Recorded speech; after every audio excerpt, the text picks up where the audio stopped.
Salut à tous, c'est Sturi, c'est Salcatch. On se retrouve pour débriefer tous ensemble le pay-per-view de 2015 que tout le monde attendait, WrestleMania 31, la WWE avec une année totalement folle. Et bah c'est maintenant, c'est Salcatch. On en parle de ce WrestleMania 31.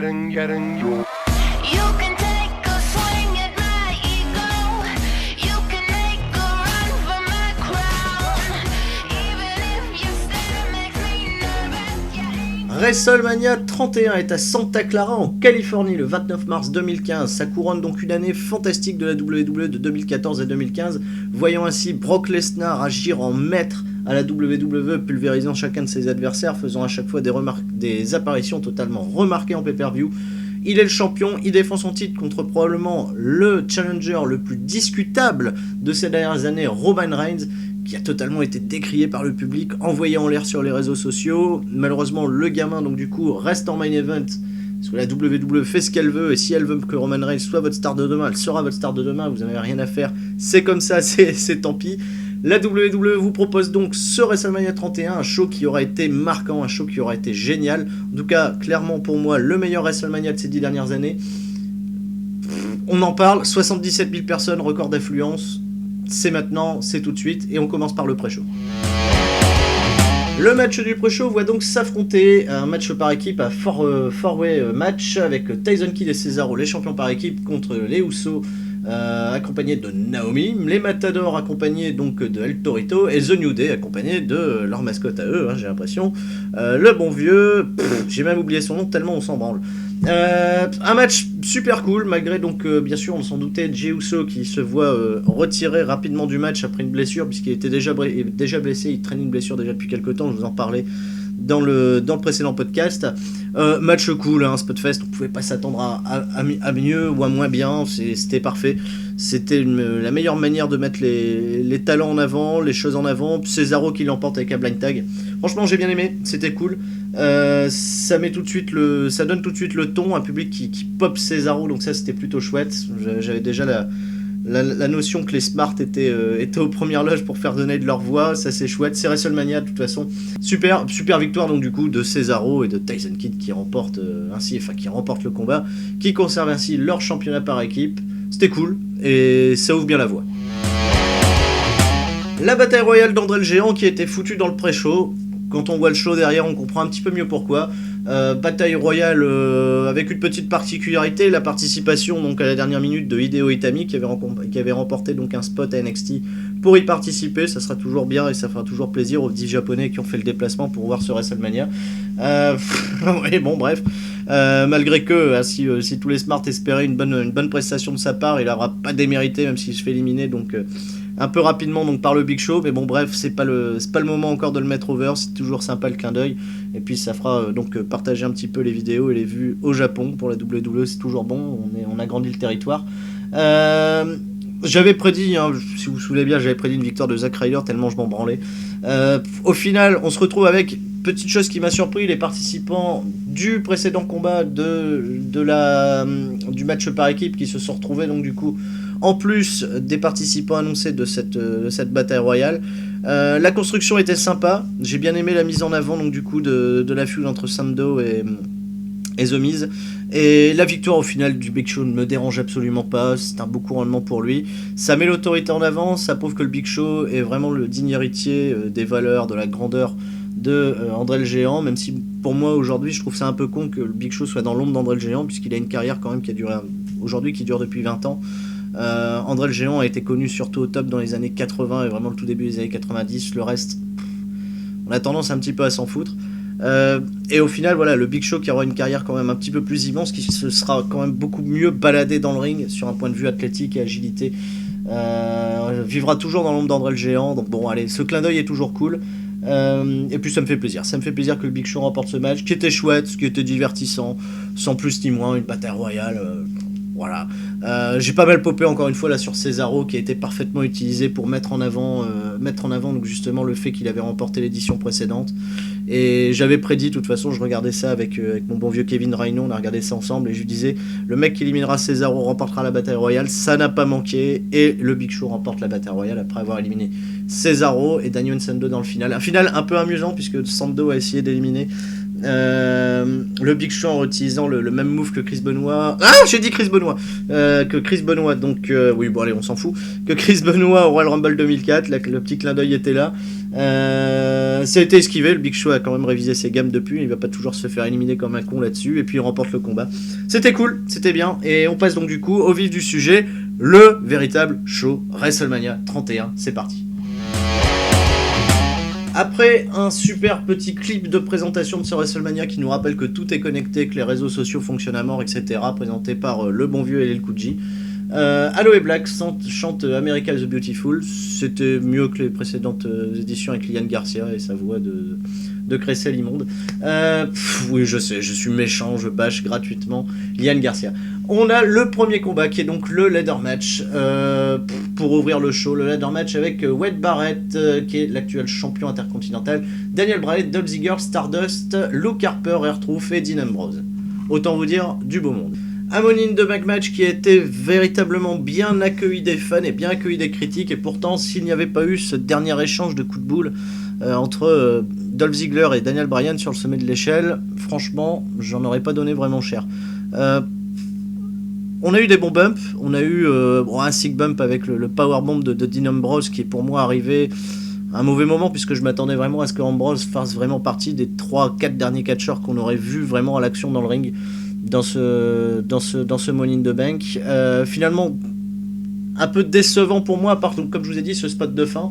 Ce qui était chouette, c'est que du coup tout a bien été fait, pas eu de botch, pas de trucs ratés, pas de spot trop dangereux et inutile, mais pour moi ça ne vaudra jamais pour ce qui est pour moi le meilleur Money in the Bank ladder match que la WWE ait fait, ce qui était donc le Money in the Bank de WrestleMania 23, avec, si vous vous souvenez bien, Orton, Edge, les Hardys, CM Punk, Booker T, Finlay, Kennedy. Là on avait vraiment eu un match où tout était hyper bien goupillé, et pour moi ce match restera toujours le meilleur Money in the Bank. Ça restera donc un classique, un exemple encore pour moi inégalable, que je vous invite à regarder.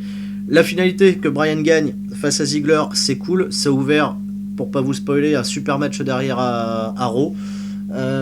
Et puis Daniel Bryan qui prend ce titre, forcément c'est un bon remerciement aux fans, c'est porter vraiment un gros intérêt à la ceinture intercontinentale. C'est une bonne chose, c'est cool. Dommage pour Barrett, mais j'espère qu'on verra Barrett au devant de la scène, au devant de la foule, enfin au devant dans le mainstream dans les semaines à venir, notamment avec la tournée et puis les shows qui auront en Angleterre, avec le retour de Sheamus, ça va toujours coller, ça sera toujours chouette. Bref, j'attends pas mal de ça, et pourquoi pas tourner Barrett pour l'opposer à Sheamus sur la tournée en Angleterre, ce qui pourrait être une chose superbe. Bref, victoire de Daniel Bryan, un bon match, on ouvre bien donc ce WrestleMania 31, et on passe à la suite. Match suivant, J&J Security accompagne Seth Rollins qui affrontera Randy Orton, un match particulièrement cool qui me laissera donc un peu dubitatif sur le fait que Randy Orton porte des coudières.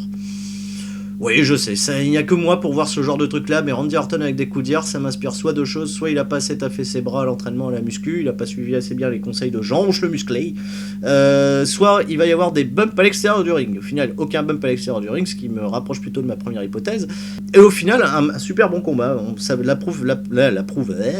La preuve que Seth Rollins c'est un putain de bon vendeur dans le ring. Il est capable de vendre super bien et de rendre tous les assauts de Randy Orton vraiment excellents. Les placements, tout est parfait dans ce match. J'ai rien à redire. C'est un super bon filler pour amener et toujours faire monter en intensité ce WrestleMania, avec un RKO qui sera vraiment encore une fois venu de nulle part. La puissance de la nuque, la neck force de Randy Orton là, qui a projeté comme ça là, avec la tête. Le bon vieux Seth Rollins qui voulait le curb stomper dans les airs et le récupérer en RKO. Je l'ai pas vu venir. Bon, comme d'habitude, hein, on est à WrestleMania, les mecs se dégagent de tous les finishes, sauf du dernier, de celui-là qui vient vraiment de nulle part. Super cool, au final, de voir Randy Orton remporter ce combat, la preuve que la WWE ne souhaite pas l'enterrer et le garder au premier plan. Seth Rollins, de toute façon, est assuré, quoi qu'il en soit, il peut plus perdre d'overness, même s'il perd un match tellement il est hot. Il aura fait une super année sur la saison régulière, je vous le donne en mille. Hein. C'est pour moi le meilleur catcheur de la saison 2014-2015 à la WWE, rien à dire là-dessus. Un super combat, qui aurait peut-être mérité une place un peu plus haute dans la carte, mais bon, avec ce qui arrive après, je peux comprendre que, malheureusement, non. Ce match est parfaitement à sa place. Super combat, victoire de Randy Orton, et on passe à la suite. Sting contre Triple H, le match des icônes, le match des légendes, le match que tout le monde attendait, enfin surtout les fans du passé, un peu comme moi, qui ont connu la WCW à Canal+, avec donc Sting qui descendait donc du ciel pour aller s'attaquer à la NWO. Des entrées incroyables, l'entrée de Sting a été super drôle, ou au moins le fan qui était là au Raw d'après WrestleMania 30, qui attendait Sting arriver, a eu son heure de consécration en étant l'un des mecs qui jouait du tambourin à l'entrée de Sting. Non, je déconne, hein, c'est une blague, mais en tout cas moi ça m'aura fait marrer, j'ai tout de suite pensé à ça dès que j'ai vu ça. Bref, c'était plutôt fort d'art. Après la notion de les tambours nippons pour l'entrée de Sting, est-ce que c'est un lien, est-ce que c'est un rapport, ça fera toujours plaisir, comme je vous l'avais dit, aux 10 fans qui étaient venus voir Hideo Itami, de voir leur drapeau japonais quelque part. Bref, on s'en branle. Sting va au ring, il est super bien accueilli. Triple H a une entrée, mais encore une fois, what the fuck-esque, avec du Terminator à gogo. Il manquait plus que Sting arrive avec Robocop et ça aurait fait un putain de troll de ouf, de génie. Mais même je trouve ça super kitsch, hein. L'entrée, je vous avoue, l'entrée de Triple H était quand même d'un kitsch infâme, toujours avec sa notion efficace à WrestleMania, ça va de soi. Le match est cool, même si on s'attend pas non plus à des choses incroyables, le public qui gueule du You Still Got It à Sting après qu'il ait cassé ne serait-ce qu'un tour de hanche et un dropkick sur Triple H a eu son effet. Le premier moment clé bien sûr de ce match, c'est l'arrivée de la DX au complet pour aller essayer donc de foutre sur la gueule de Sting, et Sting qui saute sur les 3 mecs de DX, sur Billy Gunn, Road Dogg et X-Pac. À l'extérieur, il y a un topé suicida, j'ai fait what the fuck, qu'est-ce qui se passe, c'est quand même super cool. Et le pire de tout, c'est qu'après que Randy Orton, Triple H récupère le pedigree, la musique de la NWO, et là, Hulk Hogan, Kevin Nash, Scott Hall qui arrive, la confrontation NWO DX, tout le monde en avait rêvé pendant les années 90 et au début de ces années 2000 d'avoir la confrontation ultime entre ces deux gangs là, et ça y est, à WrestleMania 31, Triple H a craqué le sac, il a overbooké le match à fond la caisse, on s'est retrouvé avec la NWO dans le coin de Sting, what the fuck, toute la DX du côté de Triple H, et là un moment incroyable avec la NWO, avec dans un premier temps Hulk Hogan qui fonce sur les mecs, corde à linge, ça part en brawl, X-Pac qui sait plus où il est, X-Pac, est-ce qu'il a fait partie des deux clans de la NWO, de la DX, qui pousse Hogan contre le coin, le bon vieux Kevin Nash qui arrive, qui court, poum, qui se tire la jambe, qui se déchire la cuisse. Ah mais ça c'était épique, il l'a fait exprès pour vous troller. Et là Scott Hall qui prend le hot dog entre les cuisses pour préparer le Outsider's Edge, et blanc, et il passe au-dessus, il prend un bump de taré sur un surpassement. Scott Hall qui prend un bump, merci le yoga, merci DDP.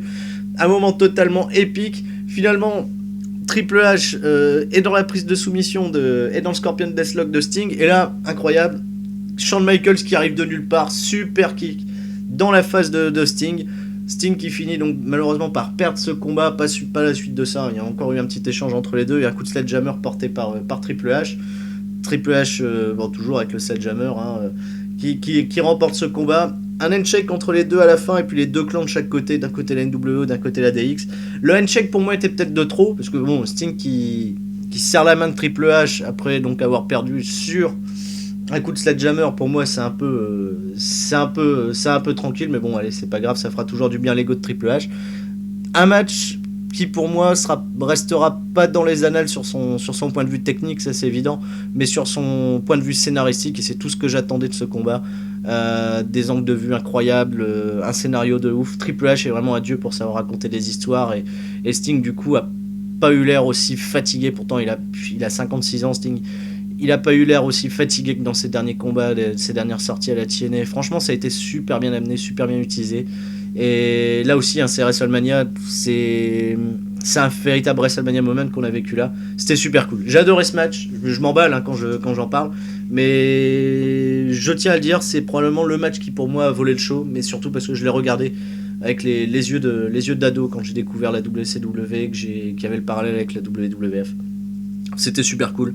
Je sais pas si les fans de la génération actuelle ont ressenti ça de la même chose, probablement pas, mais en tout cas pour nous, ceux de cette génération-là, c'était particulièrement super cool. Allez, la suite. Paige et Edge Lee contre les Bella Twins. Comme je vous ai dit, je n'attendais absolument rien de ce combat. C'était bien, c'était propre. Malheureusement, elles n'ont pas du tout eu le public avec elles, puisqu'elles passaient derrière un excellent Sting Triple H, comme je vous ai dit, qui a fait monter en intensité d'un cran ce WrestleMania. Les gens ont besoin de souffler. Je ne pense pas, n'ont pas prêté beaucoup d'attention à ce match. On leur a quand même filé 6 ou 7 minutes. C'était, comme je vous l'ai dit, propre. Et Jelly et Page l'emportent. J'attendais rien de particulier dans ce match. Il ne s'est rien passé de particulier. Au moins, les nanas ne se sont pas chiés dessus. Et le catch, en tout cas, de ce qu'il y a eu dans le ring, était propre. C'était bien. C'était pas non plus exceptionnel. Et dans tous les cas, je pense pas qu'on en retiendra grand chose, à part que c'était le premier WrestleMania de Page. Et que les Bellas se sont mis accidentellement sur la gueule. Ça débouchera sur rien, malheureusement. Victoire de Page et Jelly, on passe à la suite. Petite vidéo récapitulative du Hall of Fame de la veille, où on se sont vus introduire Hall of Fame 2015 Rikishi, Larry Zbyszko, Alundra Blaze, qui est toujours aussi hot et qui a fait un super discours, notamment sur les nanas de la All Japan Pro à l'époque. Connor the Crusher, le gamin qui a fait pleurer tout le monde, les Bushwhackers, on s'en branle. Tatsumi Fujinami, c'est assez chouette d'avoir honoré un champion d'un aussi grand talent du Japon au sein même de la WWE. Randy Savage, on n'en parle pas. Arnold Schwarzenegger et Kevin Nash donc en tête d'affiche.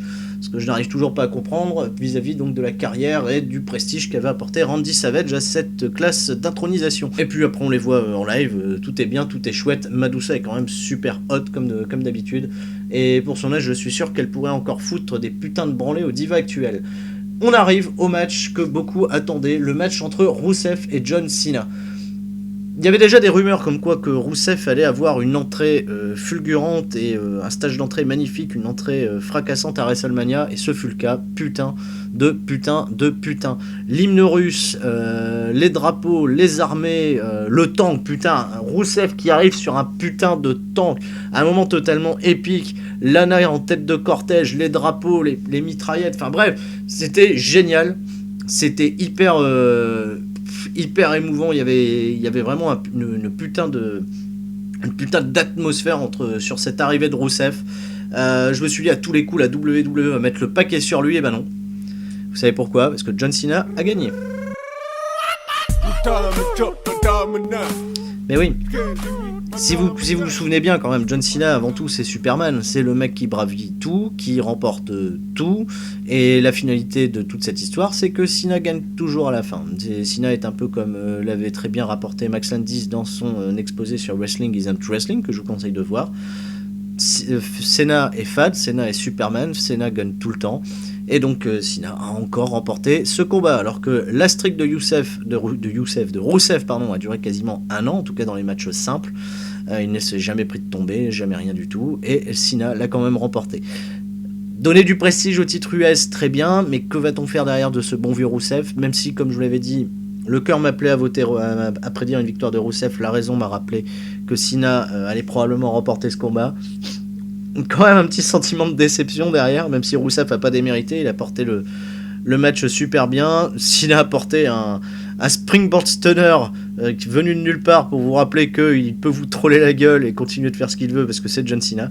Au final, un bon match, hein, je vais pas cracher dessus, c'est juste la finalité de voir Cena en sortir grandi et d'être totalement incertain sur l'avenir de Rusev à la WWE, en tout cas dans son explosion qui m'effraie un peu. Bref, j'attends de voir comment ça va se passer. De toute façon, 2015 à la clé, donc à la clé les réponses à toutes ces interrogations. La WWE c'est toujours en général où elle va, et je pense j'espère en tout cas qu'elle remerciera Rusev, au moins une star vraiment bien montée à la WWE, qui a su prouver qu'elle pouvait être efficace, que ce soit dans les matchs simples, dans la construction d'un personnage, dans la relation avec Lana, et dans la qualité in-ring surtout. Et c'est plutôt chouette d'avoir ces newcomers exploser tout sur leur passage et ne pas démériter du tout leur place à WrestleMania.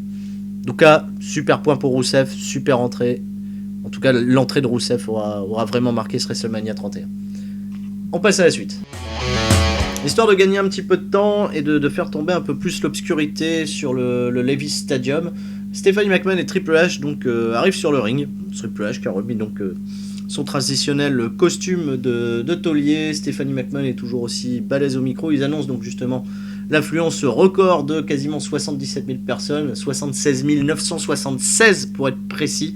Hein, ils auraient fait 77 000 si le quart des Japonais était arrivé à temps. C'est une connerie, hein, je dis ça pour déconner.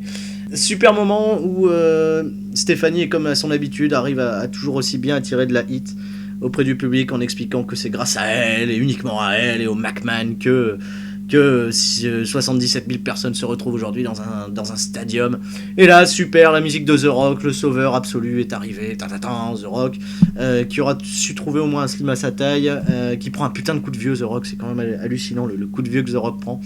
Il arrive au ring, se fait bâcher la gueule avec toujours le discours hyper populiste. La WWE appartient au peuple, voilà. Ce n'est pas les McMahon qui ont fait The Rock s'est fait lui-même, c'est le peuple qui a fait The Rock. Toujours les traditionnels jokes, Stéphanie qui pète un câble, casse-toi de là, sinon je t'en colle une, et puis elle finit quand même par lui en coller une. Et là, moment épique et magique, The Rock va chercher au premier rang Ronda Rousey, oui, Ronda fucking Rousey de la UFC, qui devait bien se faire chier à l'UFC vu qu'elle défonce tous les adversaires qu'elle a en moins de 10 secondes, et je pense qu'au moment où elle commence à se lasser, elle voit en la WWE une possibilité pour elle de faire un petit peu plus d'acting et de c'est l'excitation quoi, forcément quand t'es à la WWE, tu incarnes un personnage et tu peux jouer en plus le fait d'être une putain de badass en termes de combat, hein, j'entends bien, tu peux en plus l'acter et le mettre en avant d'une autre manière. Elle a joué le jeu et c'était plutôt cool. On a eu vraiment un WrestleMania moment assez fun, surtout entre l'acting de The Rock et Rousey avec les faciès et les expressions de cette bonne vieille Stephanie McMahon, avec la joke ultime de Rousey à Stephanie qui lui a dit si tu m'approches, si je t'en colle une, je passe ma main à travers ta bouche, je vais chercher tes trompes de Fallope et je vais faire de la corde à sauter avec. C'était particulièrement immense. Triple H s'en est mêlé, ça s'en est tourné en branle où Ronda Rousey a porté une espèce de déhanché à ce bon vieux Triple H. Elle a coincé le bras de Stéphanie au moins de mouvement, si elle bougeait mal, je suis sûr qu'elle se retrouvait avec le bras pété. C'était hyper chouette et ça ouvre plein de possibilités, bien entendu. Déjà beaucoup sont en train de se faire une utopie sur un match à WrestleMania 32 avec Ronda Rousey, The Rock contre Triple H et Stephanie McMahon. Moi, c'est toujours bien, ça fera toujours parler. Est-ce que c'était un one shot pour Ronda Rousey ou est-ce qu'on risque de la voir en part-timer un petit peu à la manière de Brock Lesnar à la WWE pour coller des trampes, peut-être pas des trampes à des gonzesses parce que ça servira à rien. Elle seule, elle décrédibilise toute une génération de divas de la WWE au moins sur ces 15 dernières années. C'était plutôt cool et pour autant la nuit est pas tombée, donc l'Undertaker va rentrer dans la lumière. Match suivant. L'Undertaker contre Bray Wyatt, le match pour le visage de la peur. Bray Wyatt qui arrive directement avec une armée d'épouvantail, hein, histoire de, je pense, mettre une petite claque dans la finale de la saison 5 de Walking Dead. C'était plutôt chouette, quoique le concept de Bray Wyatt arrivant dans la lumière et non pas dans l'obscurité avec toutes les petites lumières qui brillent, lumière des téléphones portables des fans dans l'audience, enlève quand même pas mal de cachets, même si c'était toujours cool. Il porte une tenue super cool, le Bray Wyatt. La petite anecdote avant ce match, c'est que Bray Wyatt s'est pété la guibole. Il s'est fracturé apparemment, je ne sais pas si c'est une fracture, mais en tout cas c'est lourdement blessé à la cheville avant WrestleMania 31, juste avant. Il a porté un plat jusqu'à l'entrée de son match, était déjà donc bien amoindri avant de démarrer le combat, et pourtant ça s'en est très peu ressenti pendant le combat. C'est pour ça, chapeau l'artiste, show must go on quand on dit, malgré la blessure il a su répondre de présent à l'événement et c'était tout à son honneur. L'Undertaker a laissé pousser ses cheveux à nouveau, ce qui m'a un peu surpris puisqu'il avait vraiment une gueule de tueur et de badass avec son mohawk. Et finalement, il est revenu un petit peu à un style traditionnel que lorsqu'il était le American Badass, avec la coupe de cheveux et le pantalon en cuir. Il a l'air en bonne condition physique, c'est peut-être pas trop déconnant, mais pas une entrée épique comme on a pu le voir à tous ces derniers WrestleMania, une entrée finalement un peu sobre. Un super bon accueil, hein, quand même, malgré tout, du public, c'était à souligner. Et au final, un match long. J'ai trouvé qu'un match de 15 minutes entre Bray Wyatt et l'Undertaker était particulièrement long, surtout qu'il s'est passé peu de choses, comme d'habitude, hein, bien sûr, tout le monde se dégage des finishes de tout le monde, mais pour que la finalité soit que l'Undertaker batte Bray Wyatt clean, bon, c'était à prévoir qu'il le batte clean, après un deuxième tombstone piledriver.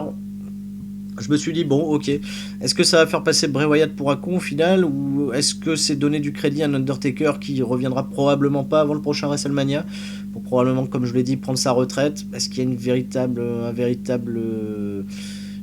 utilité à tout ça? Je ne sais pas. Et la position de ce match en pré-main event, ouais, un peu sceptique, pas un super combat. Il y a juste un spot qui m'a fait pas mal poser de questions. Bray Wyatt veut porter un coup à l'extérieur du ring sur l'Undertaker et va se vautrer tout seul comme un con dans les escaliers du ring. Je me suis dit, mais quel qui est con, pourquoi il a fait ça? Et on le voit boiter derrière. Je me suis dit, bon, ok, ça c'était un petit peu débile.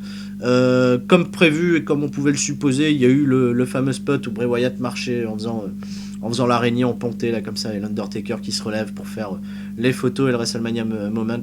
Bray Wyatt a un super bon acting, il craint à fond l'Undertaker au final, il en a chié dans son froc, il avait un pantalon marron déjà pour la blague, donc c'était pas mal. Et victoire de l'Undertaker, bref, pas le match du siècle, je m'attendais à mieux, surtout de la part d'un mec comme Bray Wyatt. Malgré qu'il y ait une blessure donc qui l'handicape un peu, l'Undertaker est peut-être bon pour la retraite. En tout cas, le prochain WrestleMania, je pense qu'il serait quand même bien raisonnable que ce soit le dernier pour lui. J'espère au moins qu'il repassera faire un petit coucou à la WWE sur un event classique pour annoncer, teaser tout ça pour aller pour l'utopie générale, un match contre Sting. Si là, il va falloir vraiment jouer sur de l'acting et sur une super histoire à raconter dans le combat, parce que je pense pas que les deux soient en super conditions physiques pour porter un vrai match de catch. Bref, c'est mon point de vue, mais la WWE est là pour nous prouver qu'on a toujours tort au final. À moi de voir, à vous de voir, et à être patient pour la dernière de l'Undertaker. Allez, match suivant. Et le dernier match. Roman Reigns contre Brock Lesnar pour le championnat de la WWE, le championnat mondial, le championnat ultime détenu par le bon vieux Brock Lesnar. Je ne le dirai jamais aussi bien que Paul Heyman, même si bon, je me suis entraîné. Hein. The reigning, defending, undisputed WWE heavyweight champion of the world, Brock Lesnar. Like a mouse. Pour parler en très peu de mots du combat que vous allez voir, que vous avez probablement vu. Si vous ne l'avez pas encore vu, voyez-le, parce que c'était probablement un des combats les plus marquants de ces dernières années. On a le droit à un beating, un véritable beating de ce bon vieux Brock Lesnar sur Roman Reigns, avec un Roman Reigns qui pour moi m'a vachement surpris, puisqu'il passe son temps à vendre en souriant. J'ai eu l'impression de voir Sangoku super guerrier qui devait donc être sur le point de se faire niquer la gueule pour revenir toujours plus fort, parce que comme vous le savez, un Saiyan, une fois qu'il frôle la mort, revient toujours plus fort. Et c'était exactement ce que j'ai vu dans ce match, surtout dans l'acting de Roman Reigns, et j'ai été vachement surpris, c'était plutôt chouette. À Brock Lesnar qui est génial avec un magnifique...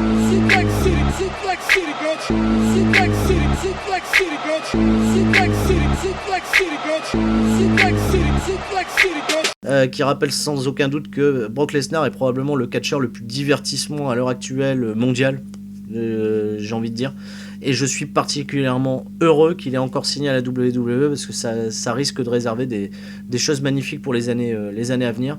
Brock Lesnar est vraiment un putain de génie dancing, puisque au moins avec seulement quelques moves à son arsenal et en pouvant dominer un match de A à Z, il est capable de divertir le public et de rendre fou les gens, et moi le premier.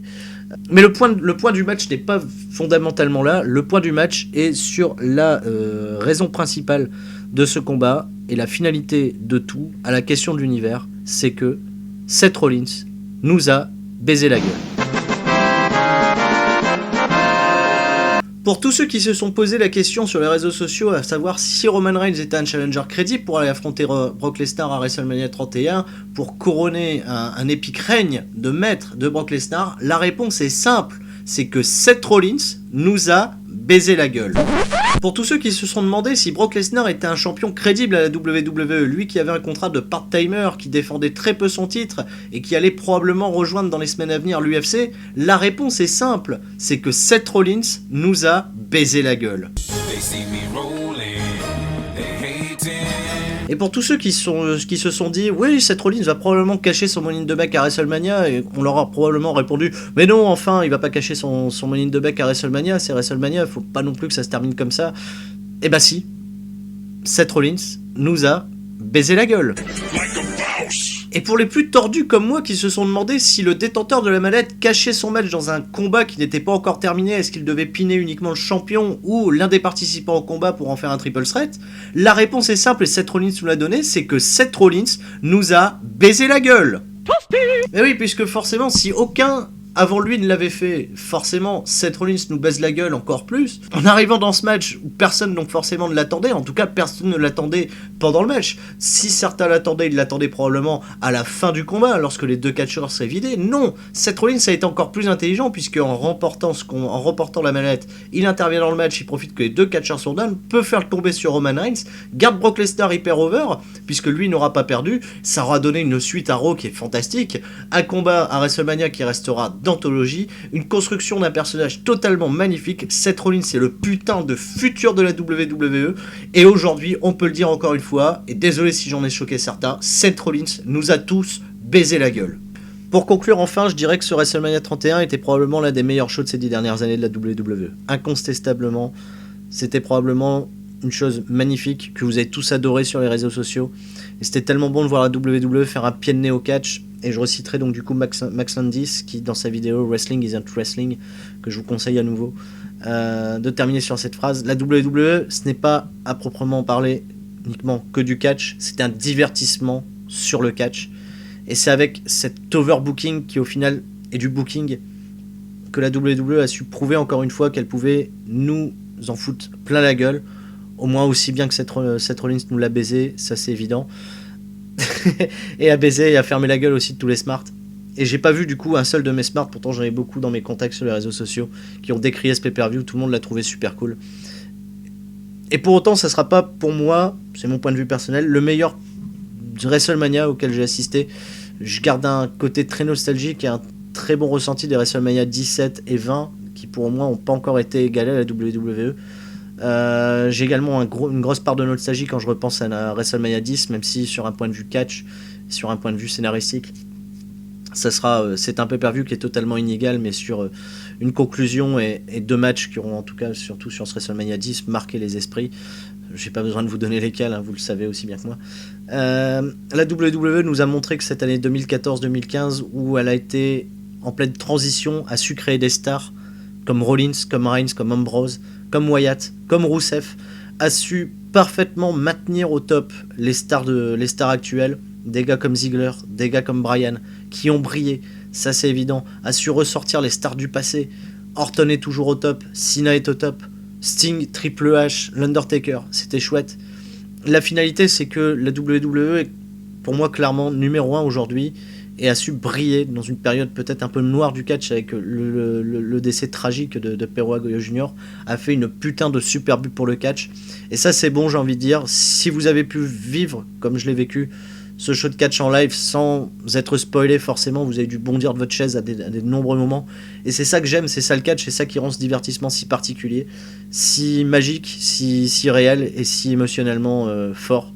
C'est ça le catch après tout, et si j'en parle pour vous sans prétendre avoir la science infuse, c'est pour vous faire partager, vous faire ressentir mes émotions à chaque fois que je regarde un pay-per-view et à chaque fois qu'il y a cette fête géniale qui est WrestleMania. Merci la WWE, merci à vous d'avoir écouté ce podcast jusqu'au bout. N'hésitez pas à le partager, à le commenter, à débattre du catch ici en direct. Je répondrai toujours avec grand plaisir à vos questions.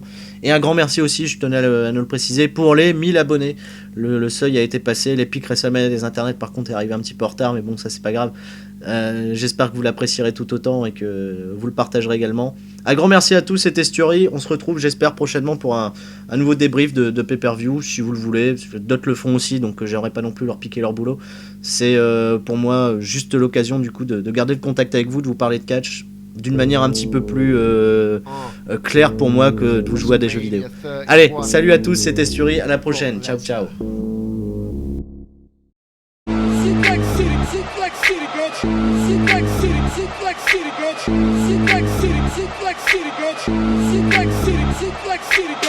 Yeah, suplex city, bitch. Wrecking Roman Reigns with my German whip. Throw him over the ring. I release that shit, cause I'm Brock Lesnar. I don't need no bridge, cause I hurt my neck many years ago. But I still get to go to bed with Rina Miro. So she loves my rod and tackle whenever I give her them. You want a suplex? Bitch, that's a fisherman. Start of the match.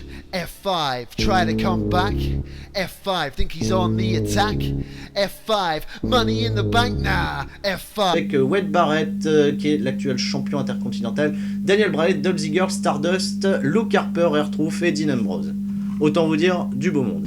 Un Money in the Bank match qui a été véritablement bien accueilli des fans et bien accueilli des critiques, et pourtant, s'il n'y avait pas eu ce dernier échange de coups de boule entre Dolph Ziggler et Daniel Bryan sur le sommet de l'échelle, franchement, j'en aurais pas donné vraiment cher.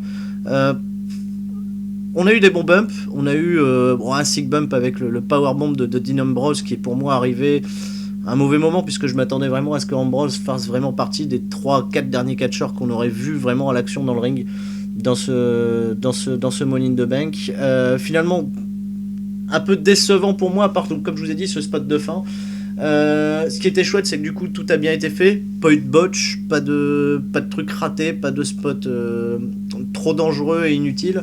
Mais pour moi, ça ne vaudra jamais pour ce qui est pour moi le meilleur Money in the Bank ladder match que la WWE ait fait, ce qui était donc le Money in the Bank de WrestleMania 23, avec, si vous vous souvenez bien, Orton, Edge, les Hardys, CM Punk, Booker T, Finlay, Kennedy. Là, on avait vraiment eu un match où tout était hyper bien goupillé, et pour moi ce match restera toujours le meilleur Money in the Bank. Ça restera donc un classique, un exemple encore pour moi inégalable, que je vous invite à regarder. La finalité, que Bryan gagne face à Ziggler, c'est cool, ça a ouvert, pour pas vous spoiler, un super match derrière à Raw. Et puis Daniel Bryan qui prend ce titre, forcément c'est un bon remerciement aux fans, c'est porter vraiment un gros intérêt à la ceinture intercontinentale. C'est une bonne chose, c'est cool. Dommage pour Barrett, mais j'espère qu'on verra Barrett au devant de la scène, au devant de la foule, enfin au devant dans le mainstream dans les semaines à venir, notamment avec la tournée et puis les shows qui auront en Angleterre, avec le retour de Sheamus. Ça va toujours coller, ça sera toujours chouette. Bref, j'attends pas mal de ça, et pourquoi pas tourner Barrett pour l'opposer à Sheamus sur la tournée en Angleterre, ce qui pourrait être une chose superbe. Bref, victoire de Daniel Bryan, un bon match, on ouvre bien donc ce WrestleMania 31, et on passe à la suite.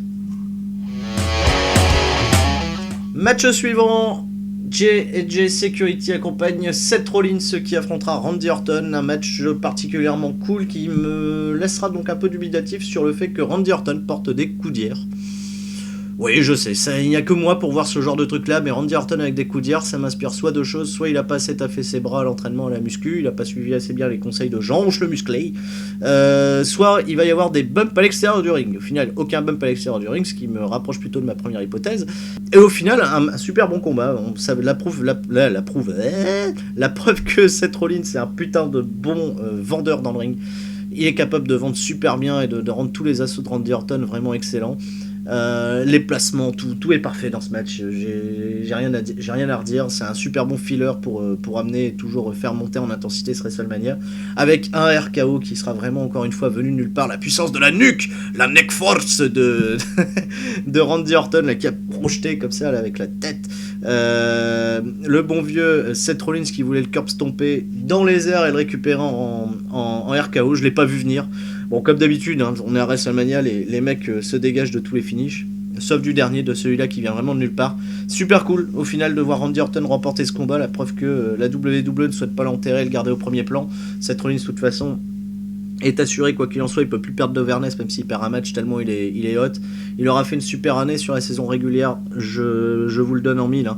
C'est pour moi le meilleur catcheur de la saison 2014-2015 à la WWE, rien à dire là-dessus. Un super combat qui aurait peut-être mérité une place un peu plus haute dans la carte, mais bon, avec ce qui arrive après, je peux comprendre que malheureusement non. Ce match est parfaitement à sa place. Super combat, victoire de Randy Orton, et on passe à la suite. Sting contre Triple H, le match des icônes, le match des légendes, le match que tout le monde attendait, enfin surtout les fans du passé, un peu comme moi. qui ont connu la WCW à Canal+, avec donc Sting qui descendait donc du ciel pour aller s'attaquer à la NWO. Des entrées incroyables. L'entrée de Sting a été super drôle, ou au moins le fan qui était là au Raw d'après WrestleMania 30, qui attendait Sting arriver, a eu son heure de consécration en étant l'un des mecs qui jouait du tambourin à l'entrée de Sting. Non, je déconne, hein, c'est une blague, mais en tout cas moi ça m'aura fait marrer, j'ai tout de suite pensé à ça dès que j'ai vu ça. Bref, c'était plutôt fort d'art. Après la notion de les tambours nippons pour l'entrée de Sting, est-ce que c'est un lien, est-ce que c'est un rapport, ça fera toujours plaisir, comme je vous l'avais dit, aux 10 fans qui étaient venus voir Hideo Itami, de voir leur drapeau japonais quelque part. Bref, on s'en branle. Sting va au ring, il est super bien accueilli. Triple H a une entrée, mais encore une fois, what the fuck-esque, avec du Terminator à gogo. Il manquait plus que Sting arrive avec Robocop et ça aurait fait un putain de troll de ouf, de génie. Mais même je trouve ça super kitsch, hein. L'entrée, je vous avoue, l'entrée de Triple H était quand même d'un kitsch infâme, toujours avec sa notion efficace à WrestleMania, ça va de soi. Le match est cool, même si on s'attend pas non plus à des choses incroyables, le public qui gueule du You Still Got It à Sting après qu'il ait cassé ne serait-ce qu'un tour de hanche et un dropkick sur Triple H a eu son effet. Le premier moment clé bien sûr de ce match, c'est l'arrivée de la DX au complet pour aller essayer donc de foutre sur la gueule de Sting, et Sting qui saute sur les 3 mecs de DX, sur Billy Gunn, Road Dogg et X-Pac. À l'extérieur, il y a un topé suicida, j'ai fait what the fuck, qu'est-ce qui se passe, c'est quand même super cool. Et le pire de tout, c'est qu'elle est très peu ressenti pendant le combat, c'est pour ça chapeau l'artiste. Show must go on, quand on dit, malgré la blessure, il a su répondre de présent à l'événement, et c'était tout à son honneur. L'Undertaker a laissé pousser ses cheveux à nouveau, ce qui m'a un peu surpris, puisqu'il avait vraiment une gueule de tueur et de badass avec son mohawk. Et finalement, il est revenu un petit peu à un style traditionnel que lorsqu'il était le American Badass, avec la coupe de cheveux et le pantalon en cuir. Il a l'air en bonne condition physique, c'est peut-être pas trop déconnant, mais pas une entrée épique comme on a pu le voir à tous ces derniers WrestleMania, une entrée finalement un peu sobre.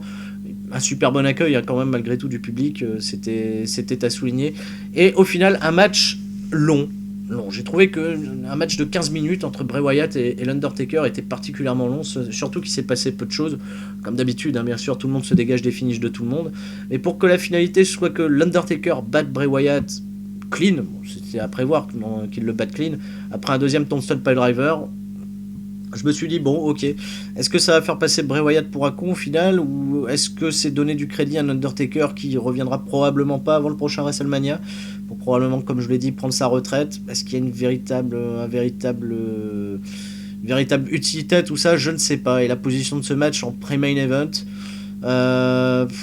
ouais, un peu sceptique, pas un super combat, il y a juste un spot qui m'a fait pas mal poser de questions. Bray Wyatt veut porter un coup à l'extérieur du ring sur l'Undertaker et va se vautrer tout seul comme un con dans les escaliers du ring. Je me suis dit, mais quel qui est con, pourquoi il a fait ça?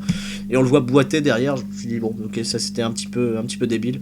Comme prévu et comme on pouvait le supposer, il y a eu le fameux spot où Bray Wyatt marchait en faisant l'araignée en ponté là comme ça, et l'Undertaker qui se relève pour faire les photos et le WrestleMania moment. Bray Wyatt a un super bon acting, il craint à fond l'Undertaker au final, il en a chié dans son froc, il avait un pantalon marron déjà pour la blague, donc c'était pas mal. Et victoire de l'Undertaker, bref, pas le match du siècle, je m'attendais à mieux, surtout de la part d'un mec comme Bray Wyatt. Malgré qu'il y ait une blessure donc qui l'handicape un peu, l'Undertaker est peut-être bon pour la retraite. En tout cas, le prochain WrestleMania, je pense qu'il serait quand même bien raisonnable que ce soit le dernier pour lui. J'espère au moins qu'il repassera faire un petit coucou à la WWE sur un event classique pour annoncer, teaser tout ça pour l'utopie générale, hein, un match contre Sting. Si là, il va falloir vraiment jouer sur de l'acting et sur une super histoire à raconter dans le combat, parce que je pense pas que les deux soient en super condition physique pour porter un vrai match de catch. Bref, c'est mon point de vue, mais la WWE est là pour nous prouver qu'on a toujours tort au final. À moi de voir, à vous de voir, et à être patient pour la dernière de l'Undertaker. Allez, match suivant. Et le dernier match. Roman Reigns contre Brock Lesnar pour le championnat de la WWE, le championnat mondial, le championnat ultime détenu par le bon vieux Brock Lesnar.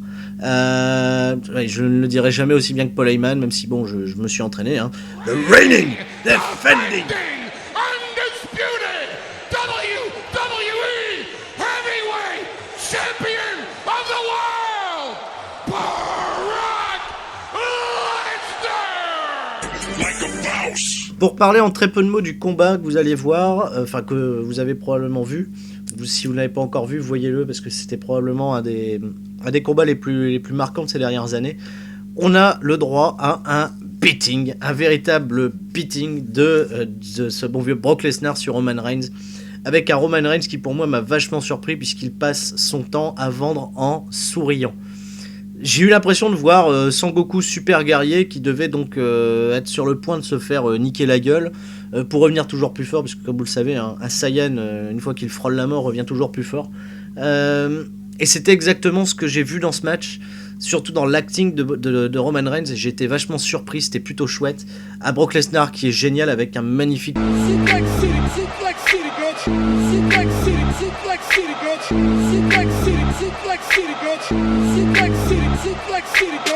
qui rappelle sans aucun doute que Brock Lesnar est probablement le catcheur le plus divertissement à l'heure actuelle mondial, j'ai envie de dire. Et je suis particulièrement heureux qu'il ait encore signé à la WWE parce que ça risque de réserver des choses magnifiques pour les années à venir. Brock Lesnar est vraiment un putain de génie dancing, puisque au moins avec seulement quelques moves à son arsenal et en pouvant dominer un match de A à Z, il est capable de divertir le public et de rendre fou les gens, et moi le premier. Mais le point du match n'est pas fondamentalement là. Le point du match est sur la raison principale de ce combat et la finalité de tout, à la question de l'univers, c'est que Seth Rollins nous a baisé la gueule. Pour tous ceux qui se sont posé la question sur les réseaux sociaux, à savoir si Roman Reigns était un challenger crédible pour aller affronter Brock Lesnar à WrestleMania 31 pour couronner un épique règne de maître de Brock Lesnar, la réponse est simple, c'est que Seth Rollins nous a baisé la gueule. Pour tous ceux qui se sont demandé si Brock Lesnar était un champion crédible à la WWE, lui qui avait un contrat de part-timer, qui défendait très peu son titre et qui allait probablement rejoindre dans les semaines à venir l'UFC, la réponse est simple, c'est que Seth Rollins nous a baisé la gueule. Et pour tous ceux qui se sont dit oui, Seth Rollins va probablement cacher son Money in the Bank à WrestleMania, et on leur a probablement répondu mais non, enfin il va pas cacher. Salut à tous, c'est Sturi, c'est Salcatch. On se retrouve pour débriefer tous ensemble le pay-per-view de 2015 que tout le monde attendait, WrestleMania 31, la WWE avec une année totalement folle. Et ben c'est maintenant, c'est Salcatch. On en parle de ce WrestleMania 31.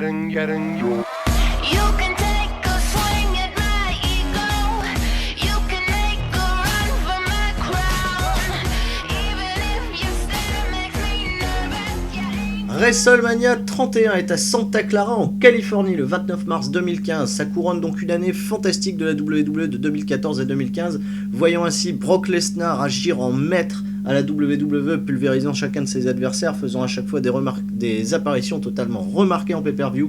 Il est le champion, il défend son titre contre probablement le challenger le plus discutable de ces dernières années, Roman Reigns, qui a totalement été décrié par le public, envoyé en l'air sur les réseaux sociaux. Malheureusement, le gamin, donc du coup, reste en main event, parce que la WWE fait ce qu'elle veut, et si elle veut que Roman Reigns soit votre star de demain, elle sera votre star de demain, vous n'avez rien à faire, c'est comme ça, c'est tant pis. La WWE vous propose donc ce WrestleMania 31, un show qui aura été marquant, un show qui aura été génial, en tout cas, clairement pour moi, le meilleur WrestleMania de ces 10 dernières années.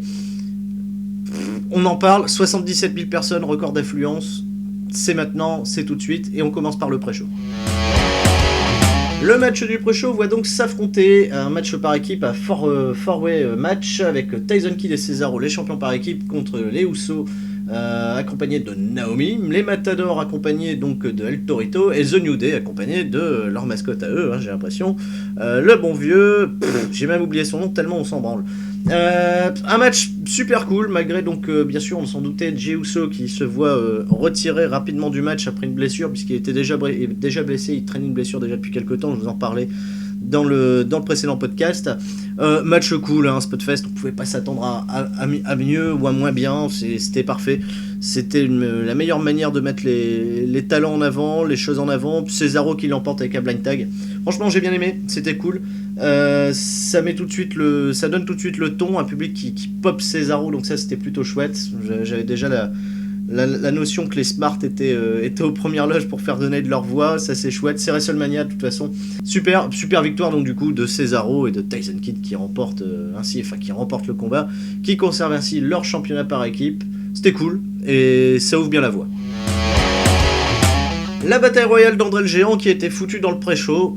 Quand on voit le show derrière, on comprend un petit peu mieux pourquoi.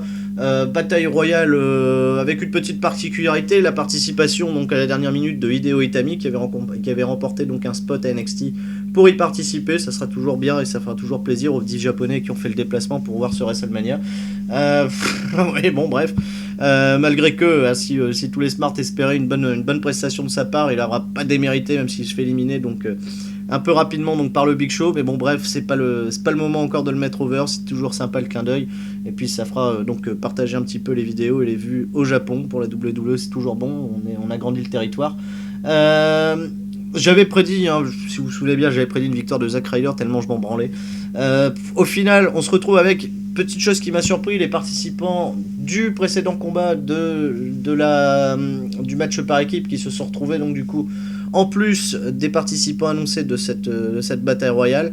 La construction était sympa, j'ai bien aimé la mise en avant donc du coup de la feud entre Sando et The Miz.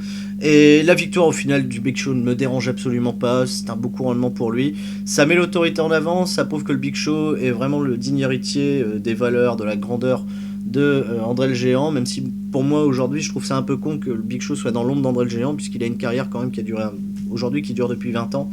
André le Géant a été connu surtout au top dans les années 80 et vraiment le tout début des années 90. Le reste, on a tendance un petit peu à s'en foutre. Et au final, voilà, le Big Show qui aura une carrière quand même un petit peu plus immense, qui se sera quand même beaucoup mieux baladé dans le ring sur un point de vue athlétique et agilité, vivra toujours dans l'ombre d'André le Géant. Donc bon, allez, ce clin d'œil est toujours cool. Et puis ça me fait plaisir que le Big Show remporte ce match qui était chouette, qui était divertissant, sans plus ni moins, une bataille royale. Voilà. J'ai pas mal popé encore une fois là sur Cesaro qui a été parfaitement utilisé pour mettre en avant donc justement le fait qu'il avait remporté l'édition précédente. Et j'avais prédit, de toute façon, je regardais ça avec mon bon vieux Kevin Rhino, on a regardé ça ensemble et je lui disais le mec qui éliminera Cesaro remportera la bataille royale. Ça n'a pas manqué et le Big Show remporte la bataille royale après avoir éliminé Cesaro et Daniel Sando dans le final. Un final un peu amusant puisque Sando a essayé d'éliminer le Big Show en utilisant le même move que Chris Benoit. Ah, j'ai dit Chris Benoit. Que Chris Benoit, donc oui, bon, allez, on s'en fout.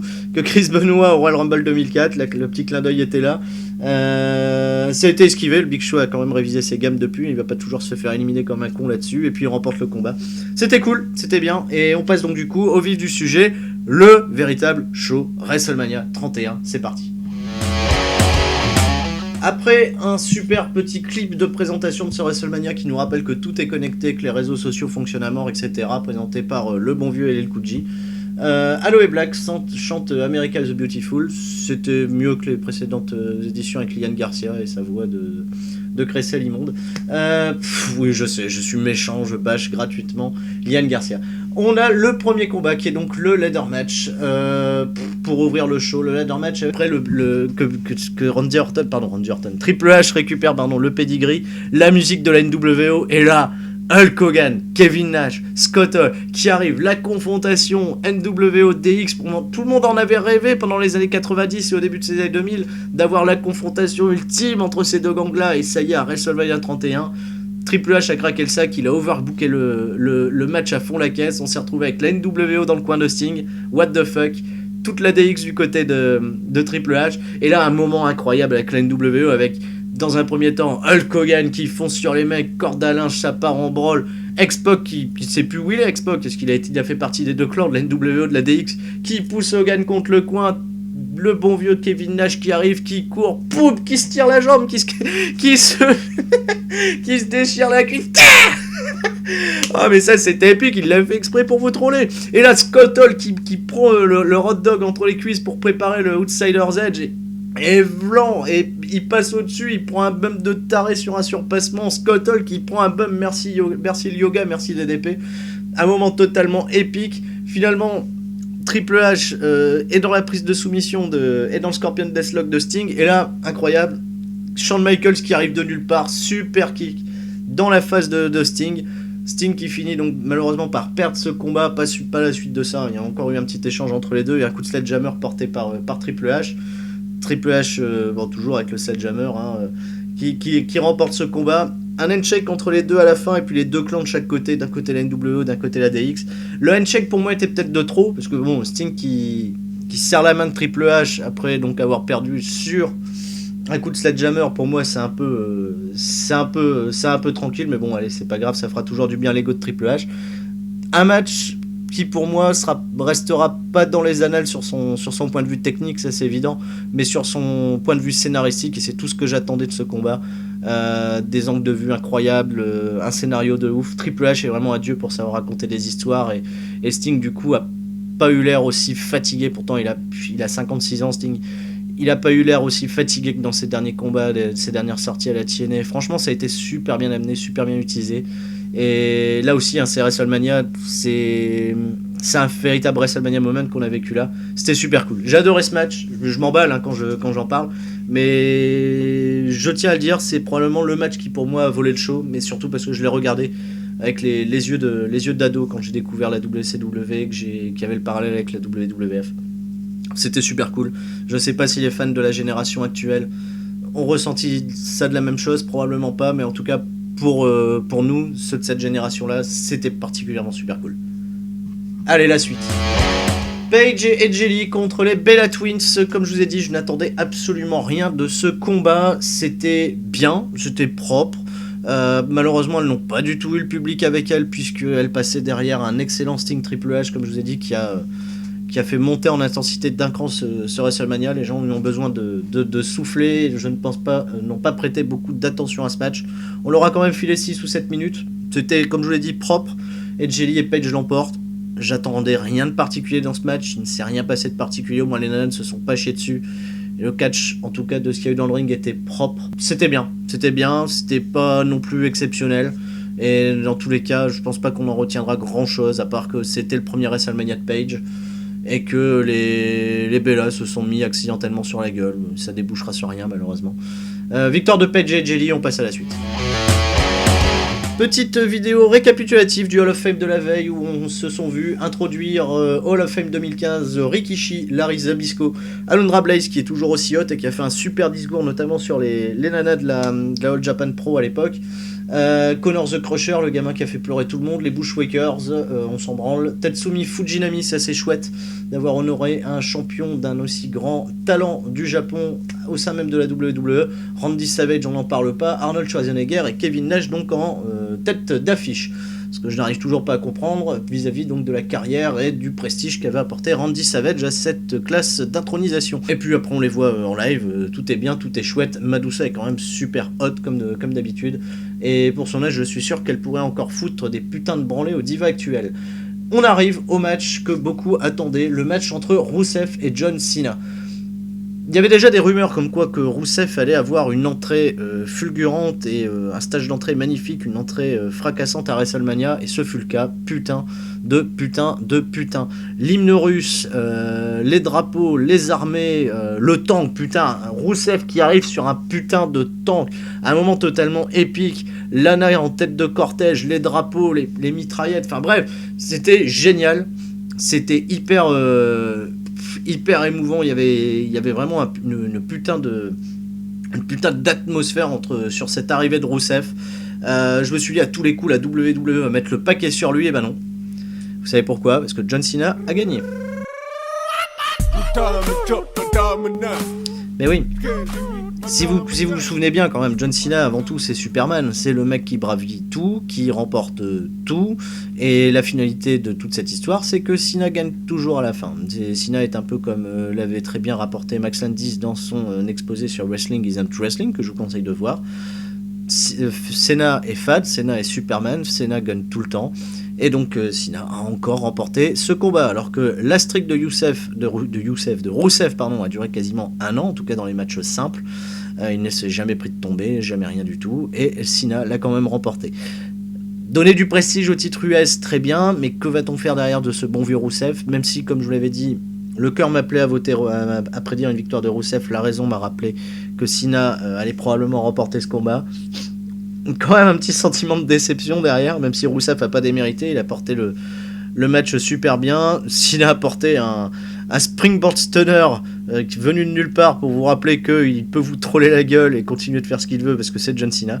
Au final, un bon match, hein, je vais pas cracher dessus, c'est juste la finalité de voir Cena en sortir grandi et d'être totalement incertain sur l'avenir de Rousseff à la WWE, en tout cas dans son explosion qui m'effraie un peu. Bref, j'attends de voir comment ça va se passer. De toute façon, 2015 à la clé, donc à la clé les réponses à toutes ces interrogations. La WWE, c'est toujours en général où elle va, et je pense j'espère en tout cas qu'elle remerciera Rousseff, au moins une star vraiment bien montée à la WWE, qui a su prouver qu'elle pouvait être efficace, que ce soit dans les matchs simples, dans la construction d'un personnage, dans la relation avec Lana, et dans la qualité in-ring surtout. Et c'est plutôt chouette d'avoir ces newcomers exploser tout sur leur passage et ne pas démériter du tout leur place à WrestleMania.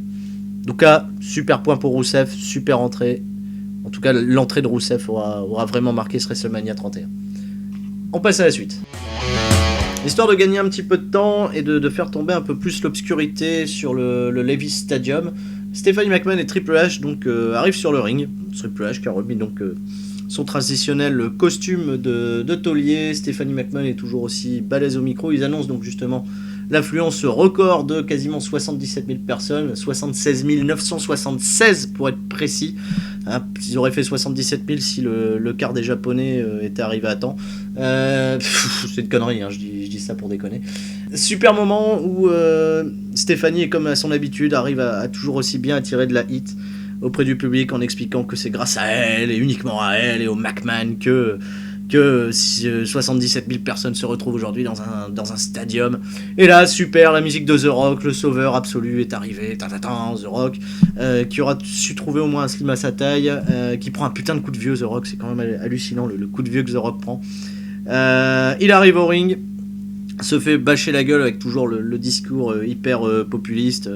La WWE appartient au peuple, voilà. Ce n'est pas les McMahon qui ont fait The Rock s'est fait lui-même, c'est le peuple qui a fait The Rock. Toujours les traditionnels jokes, Stéphanie qui pète un câble, casse-toi de là, sinon je t'en colle une, et puis elle finit quand même par lui en coller une. Et là, moment épique et magique, The Rock va chercher au premier rang Ronda Rousey, oui, Ronda fucking Rousey de la UFC, qui devait bien se faire chier à l'UFC vu qu'elle défonce tous les adversaires qu'elle a en moins de 10 secondes, et je pense qu'au moment où elle commence à se lasser, elle voit en la WWE une possibilité pour elle de faire un petit peu plus d'acting et de c'est l'excitation quoi, forcément quand t'es à la WWE, tu incarnes un personnage et tu peux jouer en plus le fait d'être une putain de badass en termes de combat, hein, j'entends bien, tu peux en plus l'acter et le mettre en avant d'une autre manière. Elle a joué le jeu et c'était plutôt cool. On a eu vraiment un WrestleMania moment assez fun, surtout entre l'acting de The Rock et Rousey avec les faciès et les expressions de cette bonne vieille Stephanie McMahon, avec la joke ultime de Rousey à Stephanie qui lui a dit si tu m'approches, si je t'en colle une, je passe ma main à travers ta bouche, je vais chercher tes trompes de Fallope et je vais faire de la corde à sauter avec. C'était particulièrement immense. Triple H s'en est mêlé, ça s'en est tourné en branle où Ronda Rousey a porté une espèce de déhanché à ce bon vieux Triple H. Elle a coincé le bras de Stéphanie au moins de mouvement. Si elle bougeait mal, je suis sûr qu'elle se retrouvait avec le bras pété. C'était hyper chouette et ça ouvre plein de possibilités, bien entendu. Déjà beaucoup sont en train de se faire une utopie sur un match à WrestleMania 32 avec Ronda Rousey, The Rock contre Triple H et Stephanie McMahon. Moi, c'est toujours bien, ça fera toujours parler. Est-ce que c'était un one shot pour Ronda Rousey ou est-ce qu'on risque de la voir en part-timer un petit peu à la manière de Brock Lesnar à la WWE pour coller des trampes, peut-être pas des trampes à des gonzesses parce que ça servira à rien. Elle seule, elle décrédibilise toute une génération de divas de la WWE au moins sur ces 15 dernières années. C'était plutôt cool et pour autant la nuit est pas tombée, donc l'Undertaker va rentrer dans la lumière. Match suivant. L'Undertaker contre Bray Wyatt, le match pour le visage de la peur. Bray Wyatt qui arrive directement avec une armée d'épouvantail, hein, histoire de, je pense, mettre une petite claque dans la finale de la saison 5 de Walking Dead. C'était plutôt chouette, quoique le concept de Bray Wyatt arrivant dans la lumière et non pas dans l'obscurité avec toutes les petites lumières qui brillent, lumière des téléphones portables, des fans dans l'audience, enlève quand même pas mal de cachets, même si c'était toujours cool. Il porte une tenue super cool. Le Bray Wyatt, la petite anecdote avant ce match, c'est que Bray Wyatt s'est pété la guibole. Il s'est fracturé, apparemment, je ne sais pas si c'est une fracture, mais en tout cas, c'est lourdement blessé à la cheville avant WrestleMania 31, juste avant. Il a porté un plat jusqu'à l'entrée de son match. Était déjà donc bien amoindri avant de démarrer le combat. Et pourtant, ça sent